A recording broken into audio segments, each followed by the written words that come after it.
Assalamualaikum warahmatullahi wabarakatuh.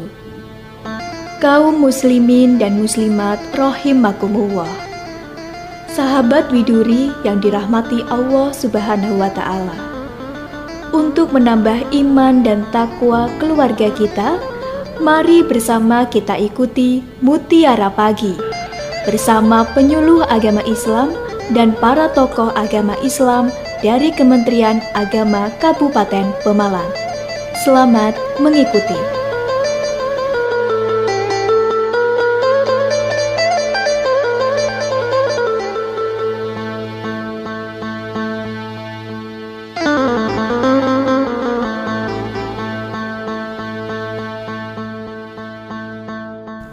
Assalamualaikum warahmatullahi wabarakatuh.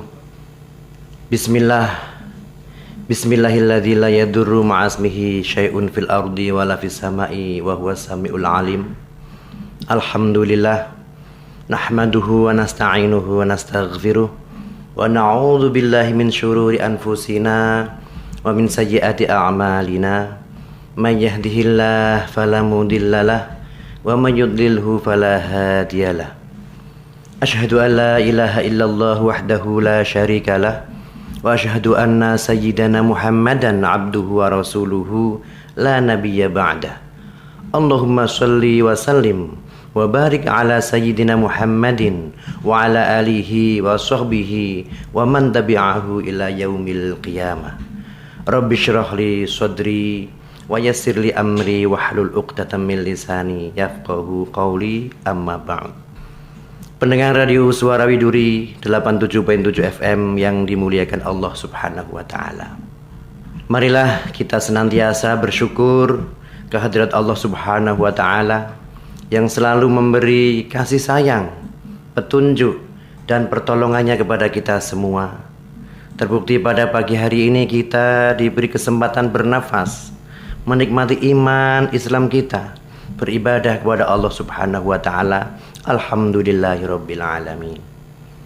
Shalawat dan salam tak lupa kita sanjungkan ke pangkuan Nabi Agung Muhammad sallallahu alaihi wasallam, juga kepada keluarga, para sahabat dan semua umatnya termasuk kita semua.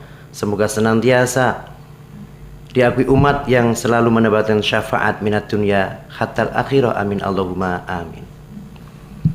Pendengar radio Suara Widuri 87.7 FM yang dimuliakan Allah Subhanahu wa taala. Kita semua tentu pernah merasakan sakit. Merasakan sakit badan kita dan pasti pernah berobat ke dokter. Kira-kira kalau kita perhatikan, dokter itu akan memberikan 3 saran atau 3 tahapan untuk mengobati sakit yang kita derita. Saya gambarkan di sini ada sebuah segitiga.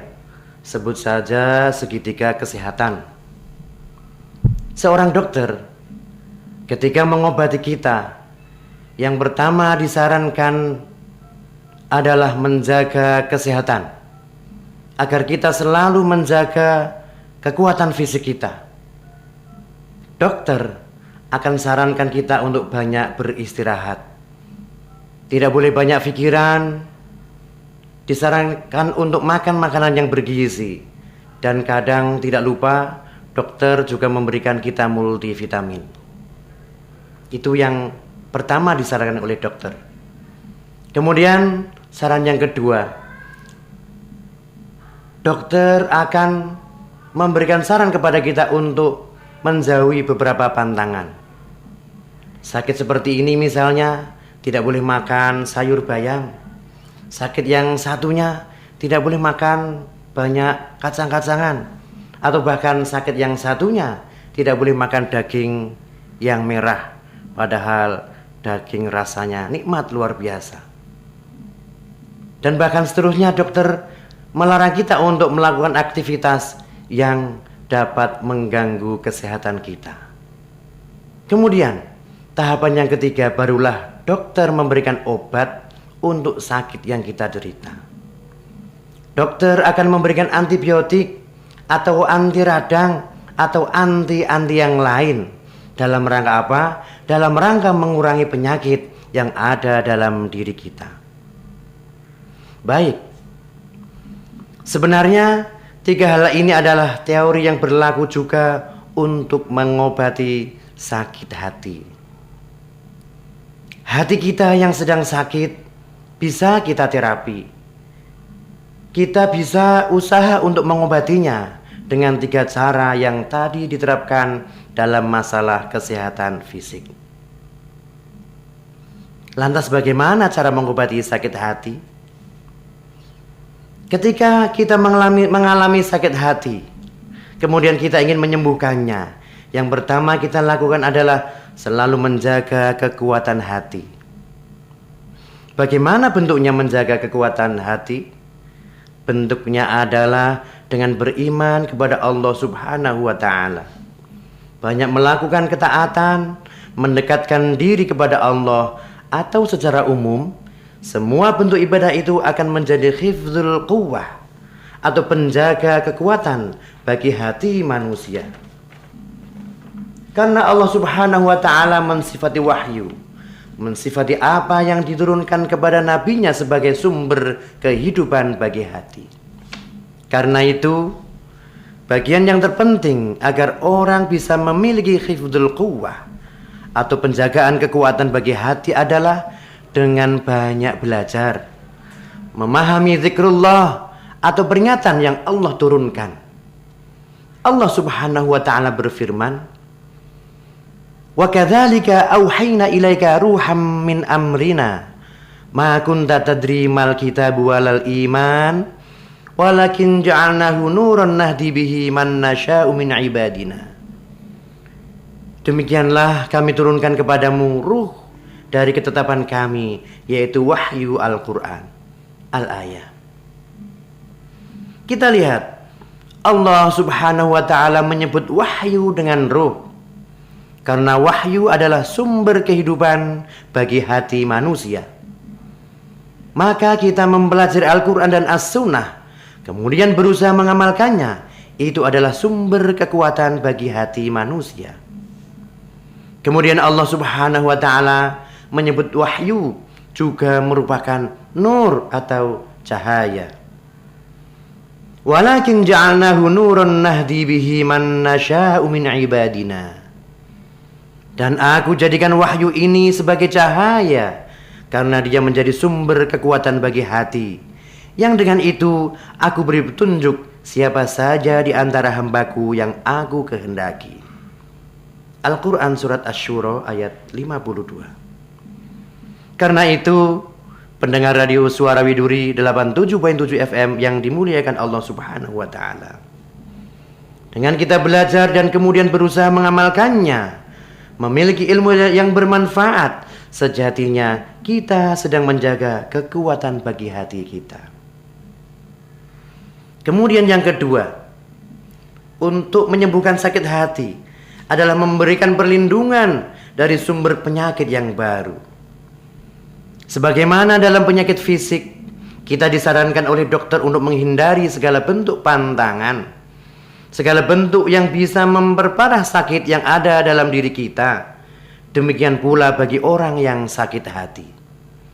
Orang yang hatinya sedang sakit harus menghindari pantangan yang bisa menyebabkan penyakit hatinya semakin parah. Hati yang sudah sakit, maka jangan diperparah dengan adanya penyakit yang baru. Apa yang dimaksud perlindungan dari sakit yang baru? Memberikan perlindungan hati dari penyakit yang baru. Penyakit bagi hati manusia sumbernya adalah semua perbuatan dosa dan maksiat, serta penyimpangan yang dilakukan oleh manusia itu sendiri. Ketika kita melakukan berbagai macam maksiat, baik yang besar maupun yang kecil, baik yang dosanya tersembunyi maupun terang-terangan, semua itu adalah sumber penyakit bagi hati. Karena itu, cara untuk kemudian menghindari adanya penyakit yang baru adalah kita melepaskan diri dari segala bentuk maksiat. Kita melepaskan diri dari segala bentuk dosa dan jangan melakukan dosa yang baru. Karena hal ini akan memperparah sakit hati dalam diri kita. Disebutkan dalam hadis yang diriwayatkan oleh At-Tirmidzi, Rasulullah Shallallahu Alaihi Wasallam menggambarkan dosa yang dilakukan oleh manusia itu ibarat sebuah titik yang ada dalam hati manusia. Kata beliau, "Idza akhta'a khati'atan nukitat fi qablihi nuktatan sauda." Apabila seorang hamba melakukan satu kesalahan, maka dititikkan dalam hatinya satu titik hitam. Fa idza huwa naza'a wastaghfara wa taba suqila qalbuh. Apabila dia memohon ampun, bertaubat, maka hatinya akan dibersihkan. Wa in 'ada zida fiha hatta ta'alwa qalbah. Namun jikalau dia kembali mengulangi maksiat yang dia lakukan, akan ditambahkan titik hitam yang lain sampai titik hitam ini menutupi seluruh permukaan hatinya. Rawahu Tirmidzi.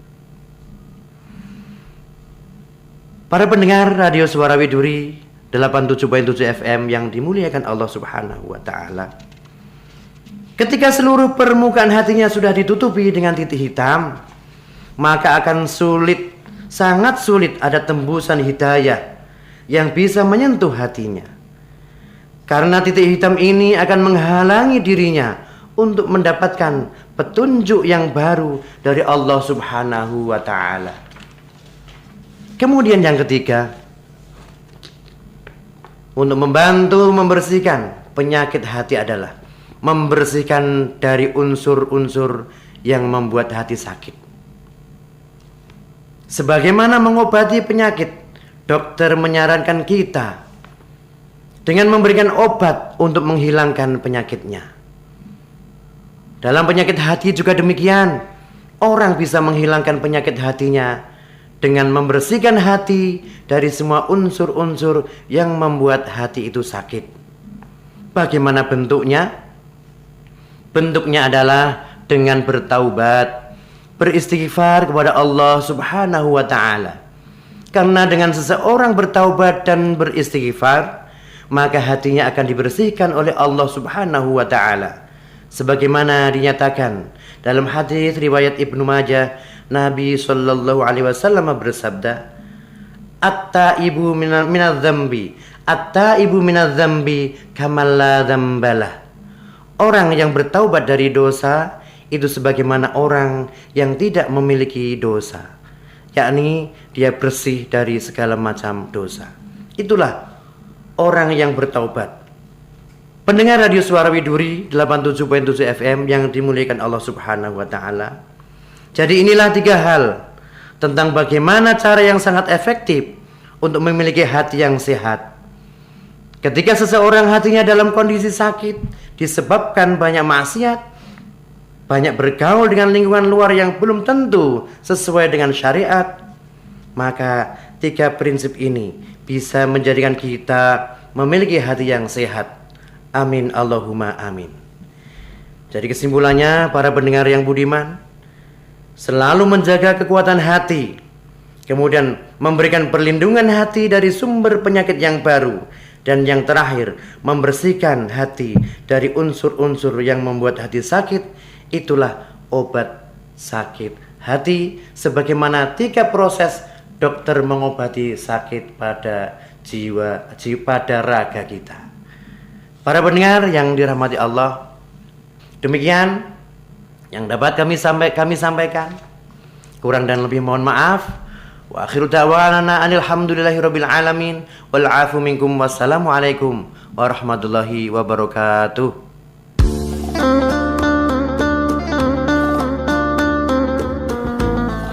Demikian tadi telah Anda ikuti Mutiara Pagi bersama penyuluh agama Islam dan para tokoh agama Islam dari Kementerian Agama Kabupaten Pemalang. Semoga apa yang baru saja Anda ikuti banyak menambah pengetahuan, bermanfaat, dan menambah iman serta takwa bagi keluarga kita. Amin, amin, ya robbal alamin. Wassalamualaikum warahmatullahi wabarakatuh.